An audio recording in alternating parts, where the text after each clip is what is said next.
I am very, very late on this, but I like to sometimes listen to what other people have to say, and then I can elaborate as well. And that's between this and Tomlin Tuesdays. So, plus I was busy, so it's a myriad of factors. But we're going to listen to Tomlin post game from week 2 versus the Seahawks, our home opener that we lost. And any insight I can add, I will try to. So, I compliment those guys on a winning performance. It's still a ball game, man. There's a lot to be desired, certainly. But it's just interesting. We're in a close ball game last week, and the special teams play broke it open in our favor. This week we're in a close ball game, and the special teams play broke it open in our opponent's favor. And I just think that's life in this business at this level. I got a desire for us to be cleaner, so you can't point to singular plays as, pivotal points in the game, et cetera. And so we got a lot of work to do. And that's just to put it succinctly. Had some injuries. Loudermilk had a high ankle. Highsmith had a high ankle. Patrick Queen had a rib injury. Peyton Wilson was just heat-related fatigue. Right. He missed a block of time. A couple other guys went in and out and were capable of returning. James Pierre kind of being one of them. But really disappointed. We'll get better. We have to. We'll begin that process tomorrow. Questions? Mike, what happened on that kickoff that they recovered? It's poor judgment by a young player. Is that something you specifically work on in practice?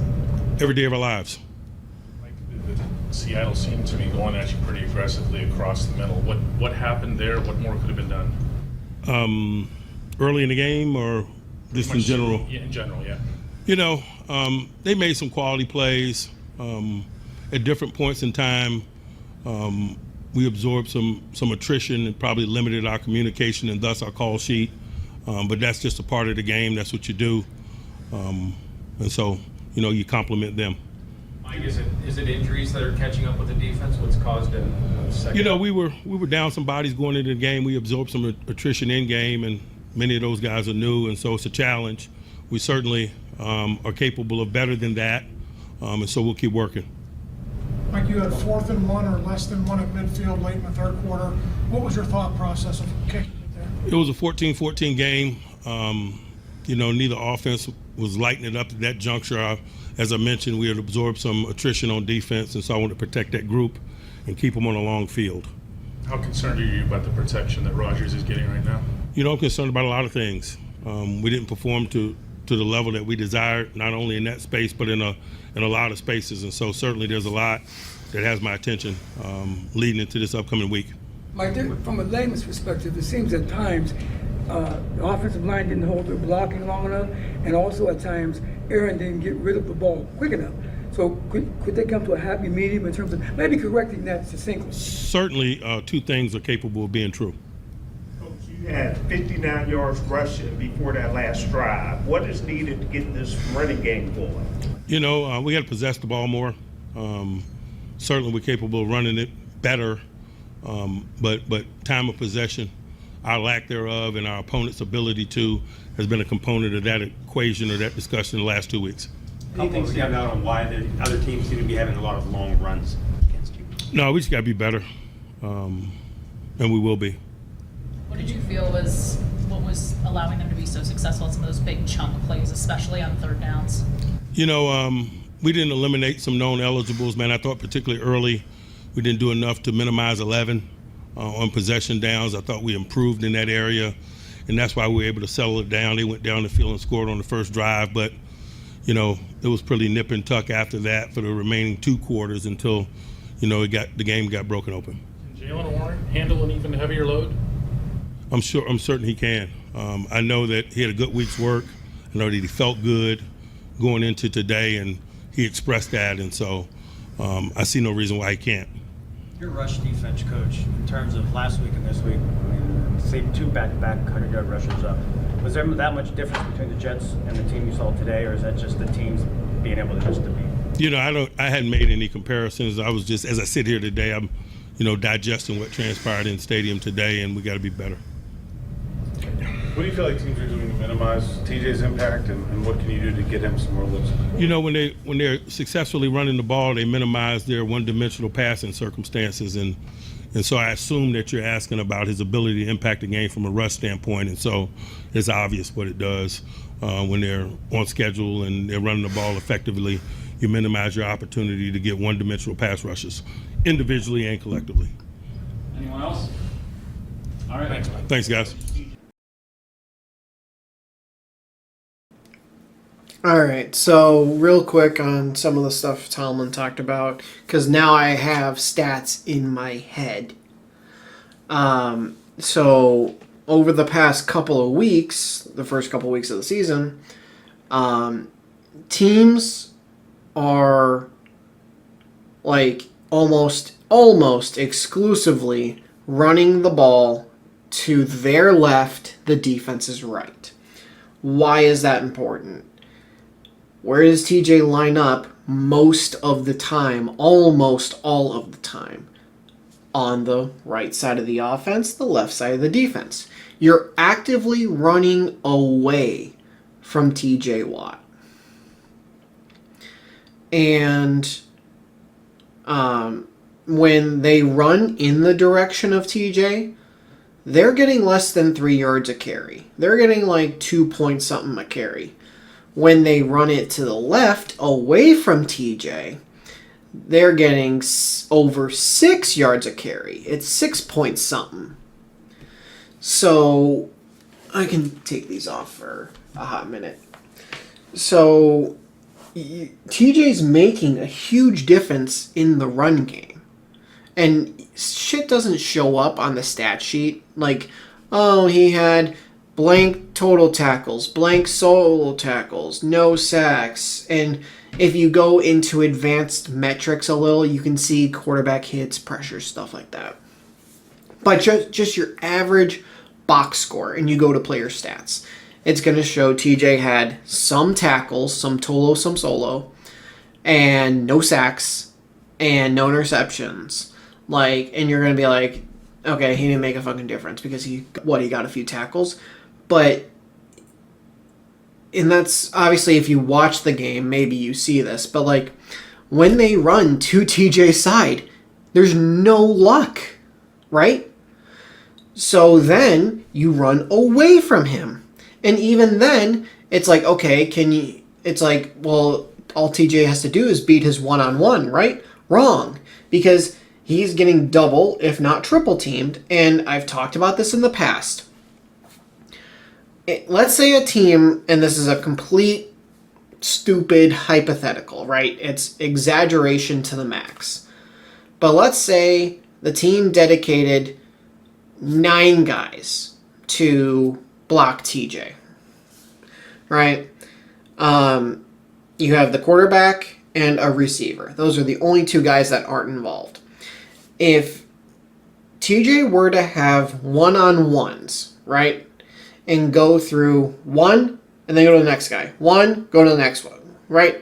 And he just keeps winning matchups as he goes through. Then he's just winning one-on-ones. But if TJ's in a one-on-one, and a tight end or a running back comes in and chips him, that's not a double team. A chip block does not count double teaming. So if TJ's chipped 2 times by a tight end and then a running back, and he still has to go through the tackle, that's not a triple team in the stat category. That's a one-on-one in the stat category. Chip blocks do not count. I don't like that. I think it should count. Because to me, it's how many guys touch me on that play, right? How many guys are trying to block me on that play? And if it's a chip, it counts. So if he gets chipped twice and you have to go through the tackle, then of course you're gonna have a hard time. Plus, if you're running to the left anyway, now you're running away from me. Also, let's say TJ lines up on the outside, right? And you have a tackle. And you have TJ. All right, well, a tight end just lined up. Well, TJ has to now back up a little more. If a second tight end lines up, he has to go even more to the outside. He is getting further and further away from the quarterback each time a guy comes out onto the edge. For every additional guy on the edge, TJ ends up going further and further out, therefore further and further away from the quarterback. So, and also when Cam's not on the field, this was the same thing last year. We were like number 2 stopping the run when Cam was on the field. And we were like last in the league, or close to last in the league, stopping the run when Cam was not on the field. And that's true again this year. Cam's on the field. And here's the thing, right? So they're running away from TJ, and they have Cam. And I saw film where teams are getting at minimum one-on-one blocks, right? So if not, maybe even getting a double team block. So if Cam's here and you're able to double team him and push everyone else out of the way, then you're going to have success, right? So you have to try to get the numbers over there. But if you overload one side, now you don't have the numbers on the other side, on TJ's side. So now you're going to still ask TJ, hey, they're coming to your side, but now you got to go through 3 offensive linemen, not 2 chips and an offensive lineman. 3 offensive linemen. Or 2 offensive linemen. Like, because everyone else loaded up the other side. Like, there's different things you can do and different things you can try out. And sometimes it works and sometimes it doesn't. And then our linebackers are among the team lead in tackles, which is fine, right? Like, that's pretty normal for a linebacker, just a linebacker, to lead the league in tackles. Those guys get 150 tackles in a year. That's perfectly fine. What's not fine is when your safeties are in there as well among the team lead. That means running plays, or just plays in general, are getting up into the 3rd level, and they have to make the tackle. You want their tackles to be low because the D linemen and the linebackers are making all the tackles. So along with running to the left a ton, teams are also attacking the middle of the field. And that's where they're having success. That's why JSN, who thrives in the slot, Cooper Kupp, who thrives in the slot, had success versus the Steelers. I'm trying to think. Who do the Jets have in the slot? I don't think it's Garrett Wilson, is it? I don't know. If it's Garrett Wilson, okay. If it's not Garrett Wilson, then whatever. But, like, that's where teams are finding success. And Tomlin says, once is once. Anything can happen once. Twice is a trend. So now, the Steelers had that happen versus the Jets, right? And now you come into this game versus the Seahawks, and it happened again. So now you're like, okay, it's actually something that we are doing, whether it's coaching, players, as far as talent, and execution. Well, we have the highest paid defense in the NFL. I almost said one of. No, it is the highest paid defense in the entire NFL. So we have talented players, which leaves it down to coaching and leaves it down to execution. And this might be part of his Tomlin Tuesday press conference, but someone on Twitter said, like, okay, they said it's not the players and they said it's not coaching. What else could it be? And I'm like, execution. Like, it's execution. What else is, like, that's what some people don't think about. And I also bring up, like, some people forget special teams is a part of the game. And we saw that in the right way versus the Jets and the wrong way versus the Seahawks. Now, if you want to have any solace in being 1-1 instead of 2-0, if we don't get that play versus the Jets on the kickoff, there's a good chance we lose. And if the Seahawks don't get that play versus us, there's a good chance we win this game. Because it was only a 3-point game, right? And I think, after what happened with Caleb, I think we went down the field and scored a field goal. So at that point, it's a tied game. We went from being down 3, just a one-score game. And that's not one score as in 7-8 points. That's one score like it's just a field goal. We can go down there and get that to, oh fuck, now we're down 10. Right? Which is a completely different story. And to talk about Caleb. So, I've seen Caleb do the kickoffs in the preseason, and I was not a fan. And I said, I don't think he should do the kickoffs. And at least not be the returner. If you want to put him out there as one of the blockers, go right ahead. And I saw him do it week 1. Still not a fan. Here he is in week 2, and it finally cost us. And I guess week 1 he fumbled a kickoff or something, but it didn't end up hurting us. I don't remember that, but apparently he did. I didn't watch the entire game just because... And I still have it saved on my Hulu. I can watch the entire game whenever the fuck I want. But I was driving back from Hershey, Pennsylvania. So I didn't watch, like, the first... God. I listened to, like, the first half. I didn't watch it, but I listened to it. And then I missed maybe half the third quarter entirely. Like, I missed a good chunk of that game. Good, excuse me. So, with missing that much, maybe I missed his fumbling the kickoff. But I wasn't a fan, and it probably cost us a game. Now, could Seattle still have gone and won? Sure. They absolutely could have. This is crooked. Okay. It absolutely still could have... We still could have lost the game, but I definitely feel like that was probably the biggest factor in why we lost it.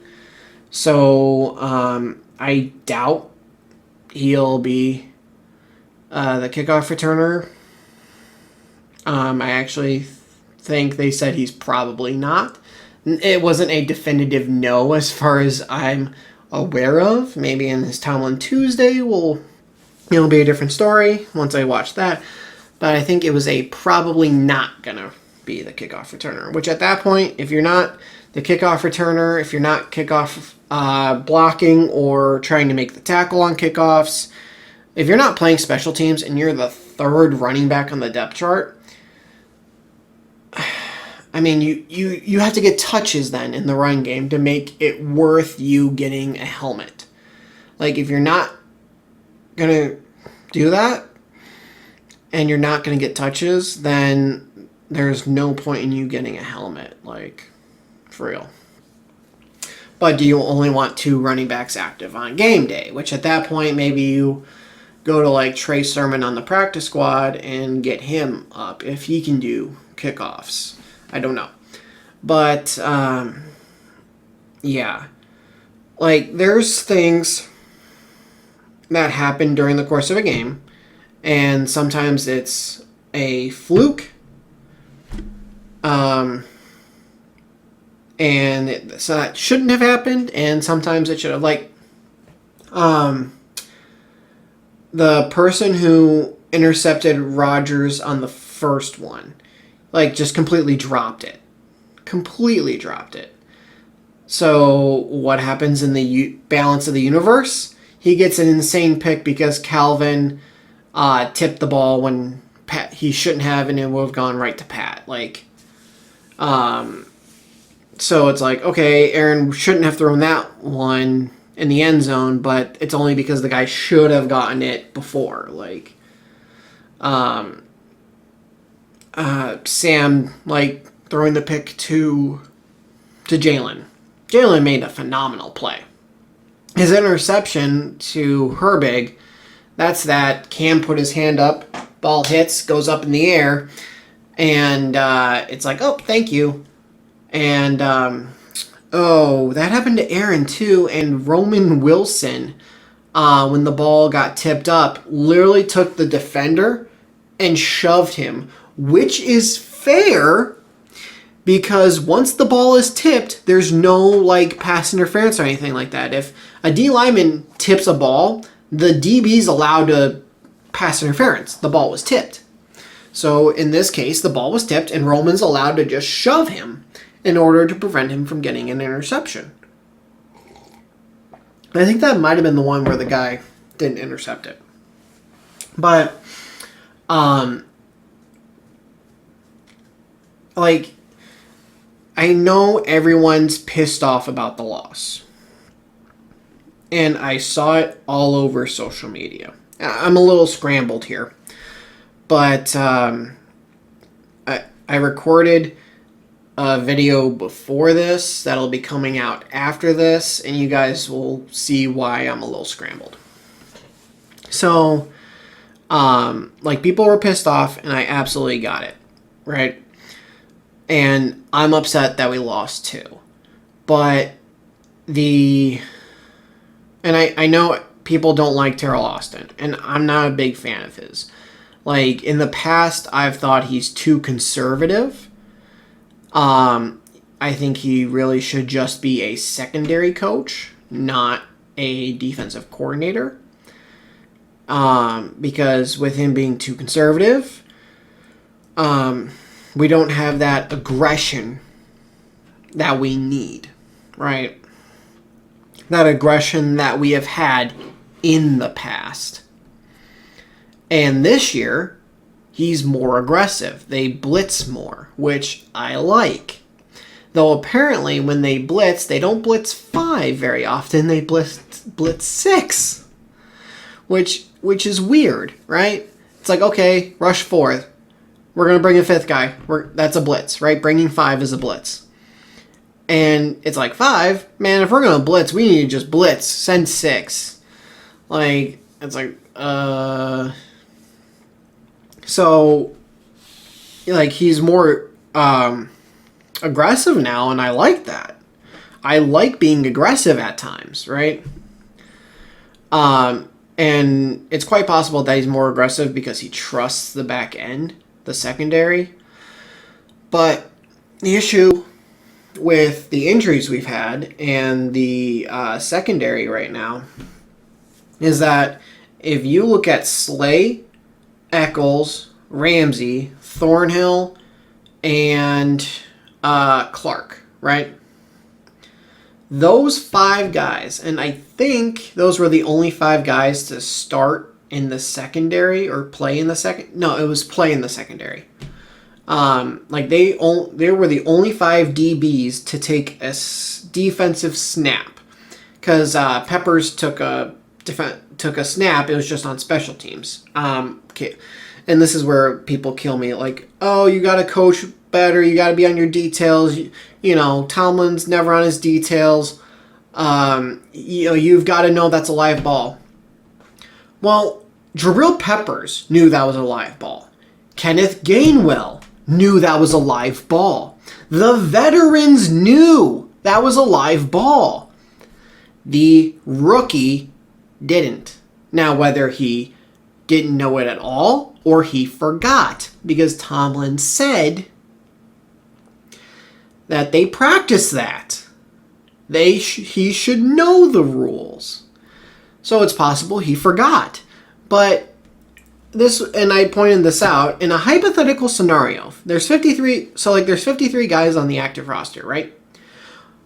What if 52 out of the 53 knew that was a live ball, and the one guy who didn't was Caleb Johnson?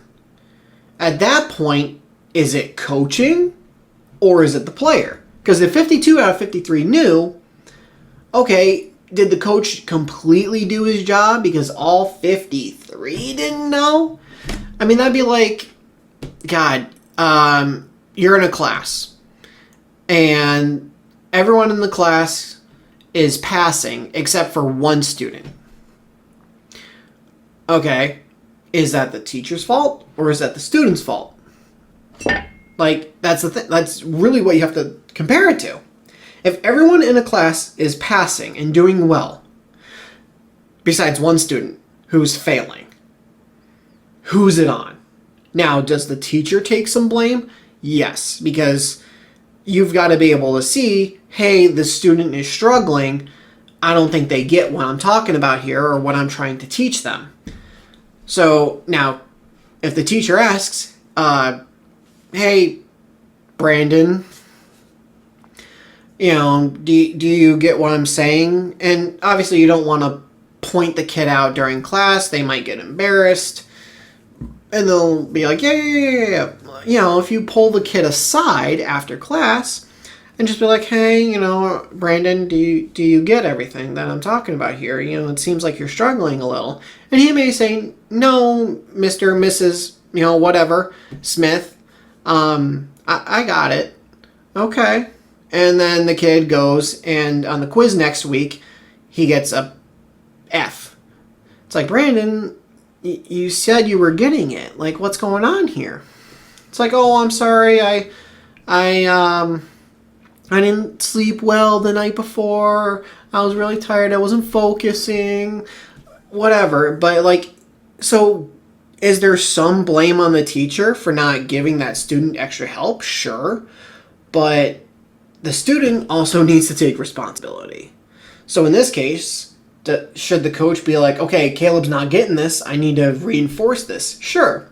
But it's also on Caleb to be like, if I'm not getting this, I need to ask the coach for what certain things are, rules, assignments, stuff like that. In this scenario, what happens, right?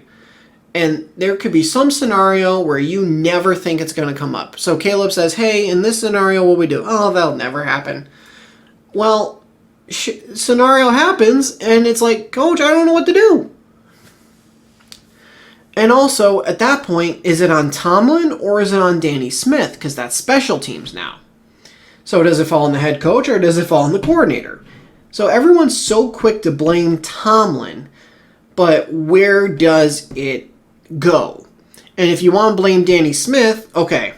If you think Danny Smith deserves to be fired, well, what about our other parts of special teams that are good? Like Chris Boswell. Does he not get credit for that? There's so many different things, right, that factor in that people don't think about. And I've gone on a huge rant. This was a fucking 5-minute press conference, and I am 28 and a half minutes recording, just about. So I have gone on the longest tangent talking about this stuff. But it's just because people get them, and I understand fan is short for fanatic. People get so emotional, they get so angry, and I'll end it off with this, because someone was dumb. So they put the points and yardage by Steelers opponents the first 2 weeks. It was like 789 yards and 65 points. I'm like, wait.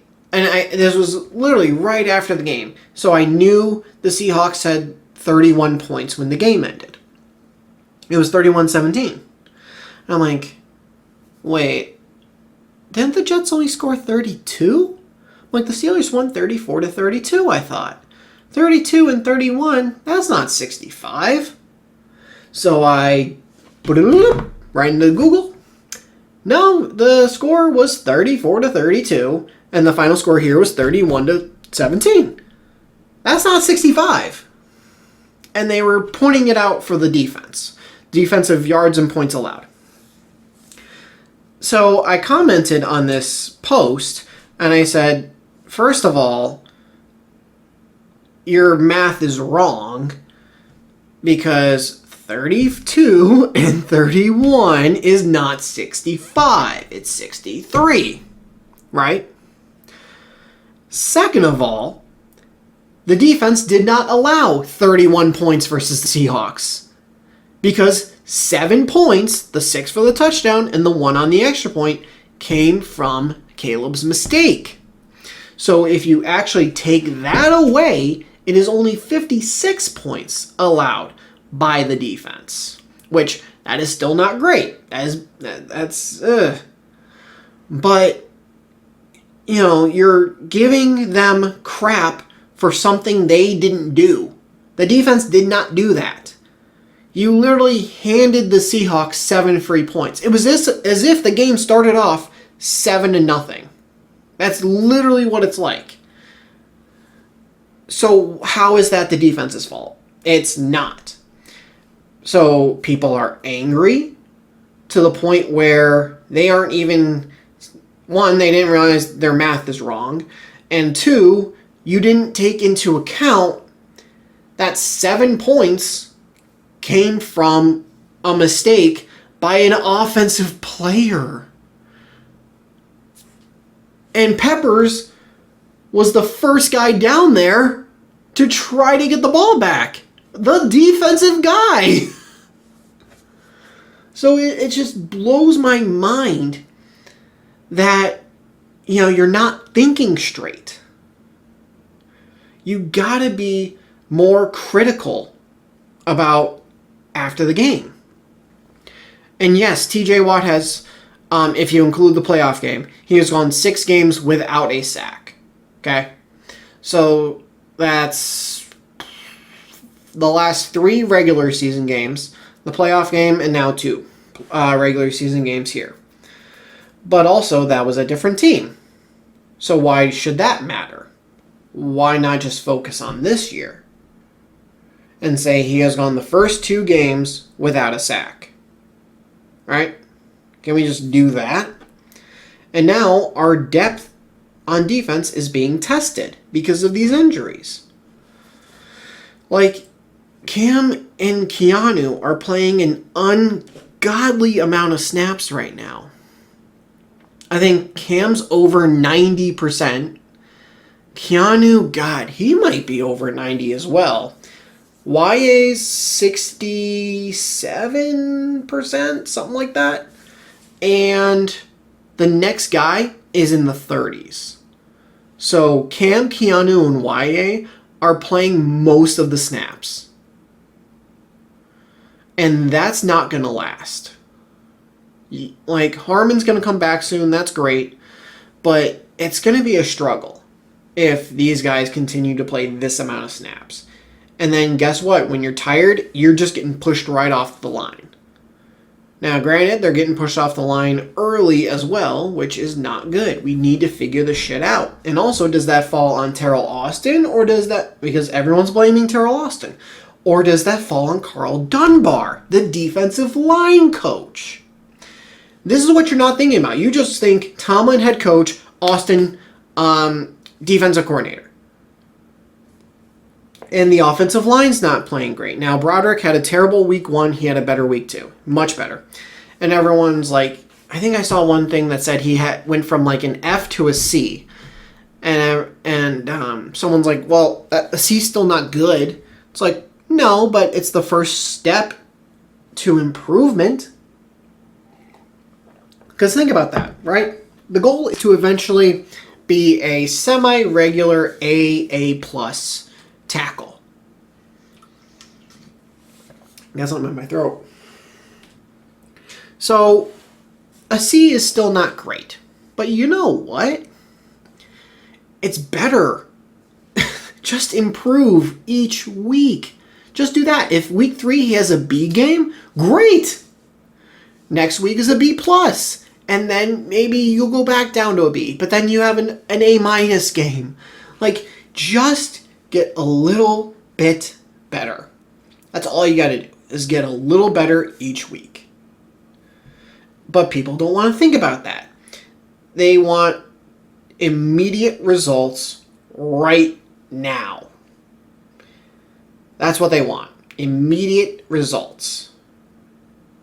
Which is why some quarterbacks get moved off too quick. Imagine if Cleveland had stuck with Baker, right? Could he, now, might he not be good? And may he not be what he is in Tampa? Possibly.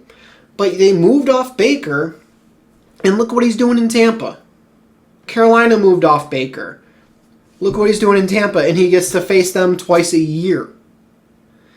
Like, people need to calm down, right? Like I said, I'm pissed off too. We're not stopping the run, right? Our defense that we've paid a ton of money to is failing, right?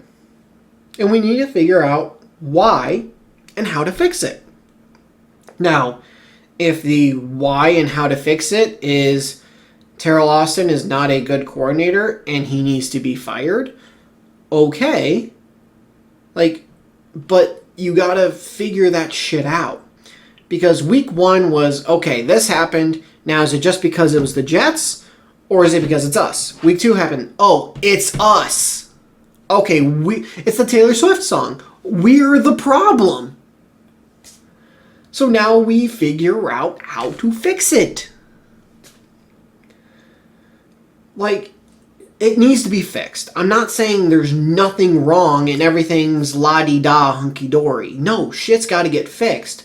But being completely just seeing red is not going to fix anything.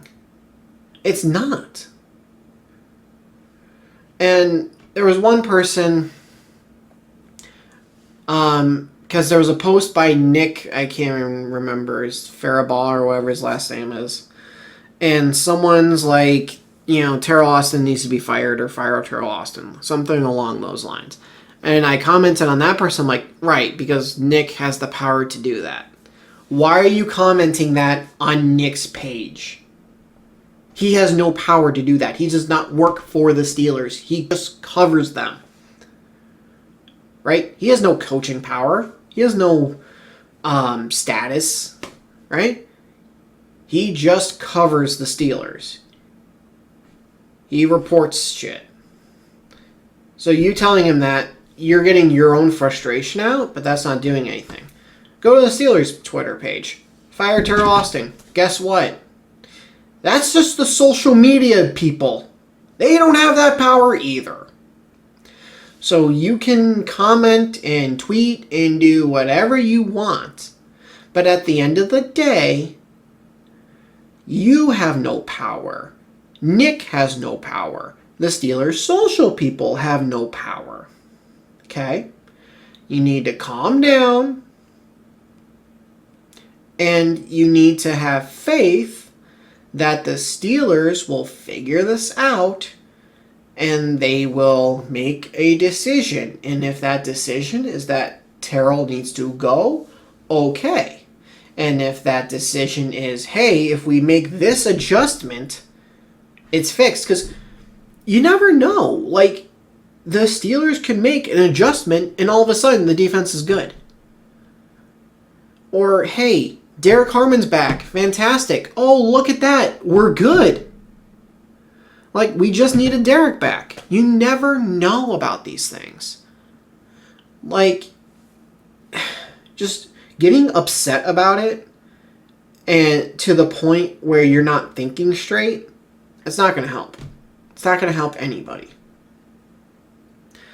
Now that I've talked for over a half hour and just ranted for a half hour, if you guys did enjoy this, please do leave a like. And if you're new to the channel, hit that subscribe button, turn notifications on. I'll see all you guys in the next video. Thanks for watching.